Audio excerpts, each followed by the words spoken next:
옛날에 7대 독자 귀한 아들을 둔 부자가 있었다. 자식이 15살이 되자 부모는 좋은 처자를 물색해 아들을 혼인시켰다. 그런데 그 아버지는 자식의 미래를 고민을 하다가 혹시라도 어린 아들이 아내에게 빠져서 공부를 등한시할까 걱정하여 아들 부부에게 한 달에 2번씩만 합방을 허락했다.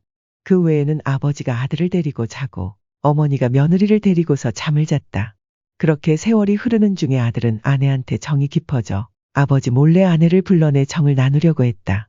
그 사실을 알게 된 아버지는 아들 부부가 한 집에 있으면 안 되겠다 생각했다.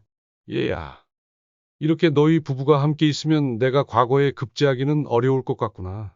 아무래도 내 장래를 위해서 내가 집을 나가야 할 것 같다. 내 안사람도 이해를 할 거다. 아들을 30리 밖에 있는 남자로 보내어 공부를 하도록 한 것이다. 그리고는 한 달에 2번씩 사람을 보내 아들을 데려와서 아내를 만나게 하는 것이었다. 아들은 절에서 공부를 했지만 아내에 대한 마음은 나날이 커져만 갔다. 어느 비 오는 깊은 밤 아내가 생각난 아들은 절에서 빠져나와 집을 찾아왔다. 대문을 두드리는 대신 몰래 담을 넘어서 아내 방 앞으로 갔는데 그 순간 아들은 흠칫 놀라고 말았다. 아내의 신발 옆에 남자의 신발이 나란히 있는 것이 아닌가. 아들은 격분하여 간통남을 죽이려고 하다가 다시 살펴보니 그 신발은 자기 아버지의 것이 아닌가. 아들은 그만 넋이 나가고 말았다. 그래, 아버지가 내 아내한테 마음이 있어서 나를 억지로 이렇게 집에서 내보낸 것이구나. 아버지가 내 아내를 빼앗다니. 아들은 참담한 마음으로 빗속에 서 있다가 말없이 그 자리를 떠났다. 망연자실한 그는 집에서 멀리 떨어진 고을에 있는 절을 찾아가서 머리를 깎고 중이 되었다. 그리고 다시는 집을 찾지 않았다. 그런데 그게 어찌된 일이었냐 하면 거기에 있던 신발은 아버지 것이 맞았지만 방 안에 아버지가 있는 것은 아니었다. 혹시라도 외간 남자가 며느리를 마음에 두어 침탈하지 않을까 걱정한 아버지가 그 안에 사람이 있는 것처럼 보이기 위해 신발을 거기에 갖다가 놓은 것이었다. 아들이 종적을 감춘 것을 알게 된 집에서는 야단법석이 났다. 이리저리 아들을 찾아보고자 했으나 소용이 없었다. 그렇게 세월이 몇 년 흘러 포기할 지경이 되었을 때 먼 친척벌 되는 건달이 부자를 찾아와서 자기가 나서서 조카를 찾아보겠노라 자청했다. 나한테 3년만 주면 내가 찾아드리지요. 사람만 있다면요. 제발 내 아들 좀 찾아주게나. 아들놈만 찾아주면 원하는 건 뭐든지 큰 보상을 해주겠네. 그러던 어느 날 건달은 길을 배회하다 제 조카와 깜쪽같이 똑같이 생긴 사람을 발견했다. 확인해보니 조카가 아니고 가난한 떠돌이 총각이었다. 건달은 그 총각을 불러서 말했다. 자네 이렇게 길에서 사람들에게 빌어먹으려니 얼마나 고생이 많겠나. 배운 것도 없고 할 줄 아는 것도 없어서 이렇게 동냥을 하면서 근근히 먹고 살고 있습죠.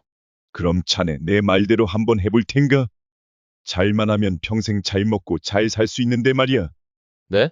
그런 게 있습니까요? 내가 아는 큰 부자가 있는데 그 부자의 아들 노릇을 하면 되는 걸세. 그리 어려운 것도 아니야. 건달은 그 거지에게 그 집에 관한 모든 내용을 세세히 가르쳐 주어서 모두 다 숙지를 하도록 했다. 계속 연습을 하다 보니 그는 진짜 아들과 다를 바 없게 되었다. 건달이 가짜 아들을 데리고 나타나자 부자는 뛸 듯이 기뻐했다. 부자는 건달에게 크게 보답을 하고 잔치도 열었다. 그런데 단 한 사람, 그 아들을 받아들이지 않는 사람이 있었다. 그 사람은 다름 아닌 부자의 며느리였다. 그 사람은 제 남편과 똑같이 생겼지만 제 남편이 아닙니다. 도저히 제 남편으로 받아들일 수가 없습니다. 아무리 봐도 내 아들이 맞는데 도대체 무슨 소리냐. 내 남편이 아니라니. 너무 오랜만에 만나서 어색해서 그런 거겠지. 정을 좀 붙여보려무나. 시부모가 어르고 말렸지만 소용이 없었다. 화가 난 부자가 며느리를 구박하기도 했지만 며느리는 그 모든 구박을 다 받아들일 뿐 흔들림이 없었다. 동네 사람들도 서로 수군거리며 이 집 사정에 대해 이야기들을 했다. 그러던 즈음 때 마침 암행어사 하나가 그 고을을 지나가게 되었다. 암행어사는 소문을 듣고서 그 부잣집 아들을 만나보았는데 얼굴을 보니 자기와 함께 공부를 하던 사람이 분명한데 자기를 못 알아보는 것이었다. 이상한 일이고 분명히 동문수학하던 그 친구와 똑같이 생겼지만 그 친구는 아니야. 뭔가 수상한 냄새가 나는군. 어사는 그 아들이 가짜임을 깨닫고 자기 친구이기도 한 진짜 아들을 찾아 나섰다. 방방곡곡을 찾아다니던 어사는 마침내 어느 외진 암자에서 중이 된 친구를 발견했다. 어사는 친구에게 집안에 관한 이야기를 슬그머니 해주었다. 그런 일이 있었는가? 자네 잠시만 여기에 있게나. 뭐 좀 두고 온 게 있으니 가져옴세. 이 친구 뭘 가지러 갔길래 이렇게 안 오지? 혹시 암자 뒤뜰에 가보니 아들은 나무에 목을 매달아 죽으려 하고 있었다. 어사는 친구를 만류한 뒤 그를 설득해서 함께 집으로 향했다. 친구와 함께 집에 도착한 어사는 친구를 한쪽에 세워두고는 암행어사 출두야를 해서 집안 식구와 동네 사람을 다 불러 모았다. 그리고 부자의 며느리와 가짜 아들을 불러놓고서 며느리에게 그 사람이 자기 남편인지 물었다. 여기 이 남자가 당신의 남편이 맞소? 아닙니다. 제 남편이 아닙니다. 허허. 그렇다면 남편이 아닌 사람과 함께 부부 생활을 하고 있다는 것인데 이는 간통죄로 어미 다스릴 죄라는 것을 알고 있느냐? 하지만 네 딱한 사정도 있을 테니 여기 있는 동네 사람들 모두에게 술을 한 잔씩 올리면 내 죄를 용서하겠다. 그리하여 며느리가 술잔을 돌리기 시작했는데 진짜 아들 앞에 이르자 아들이 손을 덜덜 떨었다. 그리고 그 얼굴을 본 여자가 또한 손을 덜덜 떨었다. 사람들은 무슨 일인지 이상하게 생각하고 수군대기 시작했다. 사내는 삿갓을 벗고 얼굴을 보이도록 해라.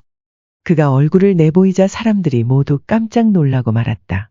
아버지 어머니, 불효자식이 뒤늦게야 알고서 이렇게 찾아왔습니다. 부자가 당황하고 있을 때 가짜 아들이 나서서 무릎을 꿇고는 자신이 가짜라는 사실을 실토했다. 모든 진실이 드러나는 순간이었다. 하지만 진짜 아들은 가짜 아들을 때려 눕혀도 속이 시원찮을 상황에서 오히려 그 남자의 손을 잡으며 말했다. 내가 있어서 나를 대신한 덕에 아버지 어머니가 살 수 있었다. 그냥 내 동생이 되어서 함께 살자꾸나. 그렇게 진짜 아들은 가짜 아들과 의형제를 맺은 뒤 아내와 함께 부모님을 잘 모시고 행복하게 오래오래 잘 살았다고 한다. 구독과 좋아요는 영상 제작에 큰 힘이 됩니다.